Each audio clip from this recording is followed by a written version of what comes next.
শোনো, তুমি আমার সাথে এক রাতের জন্য যাবে, তার বিনিময়ে আমি তোমাকে 50,000 টাকা দেবো। তুই আমার সাথে কি করবি? আর তাছাড়া শোন, আমার মেয়েদের প্রতি কোনো ইন্টারেস্ট নেই। শোনো, আমি নিজের জন্য আসিনি, আমি এখানে এসেছি আমার হাজবেন্ডের জন্য। কেন? তুই তোর বরকে খুশি করতে পারিস না? এই শোনো, চুপচাপ যেটা বলছি সেটাই করো। তোমার তো শুধু টাকা নিয়ে মতলব, তো এত কথা বলে লাভ নেই। এ কথাটাও ঠিক, আমার শুধু টাকা নিয়ে মতলব। তাহলে বল কি করতে হবে আমাকে? আমার সাথে চলো, আমি ওখানে গিয়ে বলছি।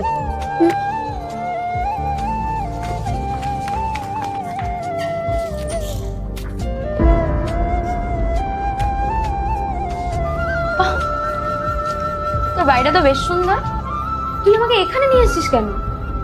বলছি, আমার বর যখন রুমে আসবে তখন তুমি ওর সামনে গিয়ে দাঁড়াবে, আর তখন ওকে এটাই বলো যে তোমাকে প্রীতিশ পাঠিয়েছে, কারণ তোমার বউ বাড়িতে নেই, তোমার বউ বাপের বাড়িতে গেছে।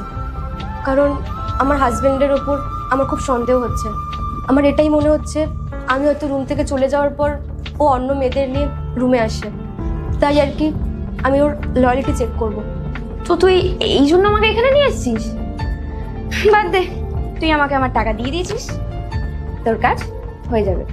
ঠিক আছে, তোমাকে বেশি কিছু করতে হবে না, তুমি জাস্ট তোমার কথার জালে ওকে ফাঁসিও, আর ও যদি তোমার সাথে নোংরামো করার চেষ্টা করে আমি তাহলে ওখানে লুকিয়ে আছি, তুমি চলে এসো।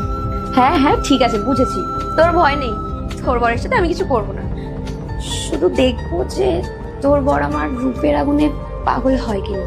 এই দুটি ছবির মধ্যে থেকে আপনি কাকে ভালোবাসেন, মাকে না শয়তানকে? আপনি যদি আপনার মাকে ভালোবেসে থাকেন তাহলে এই ভিডিওটিতে লাইক দিয়ে চ্যানেলটিকে সাবস্ক্রাইব করে দিন, আর যদি শয়তানকে ভালোবেসে থাকেন তাহলে কিছুই করা লাগবে না। আর মাকে ভালোবাসলে কমেন্টে অবশ্যই আই লাভ ইউ মা লিখে যাবেন।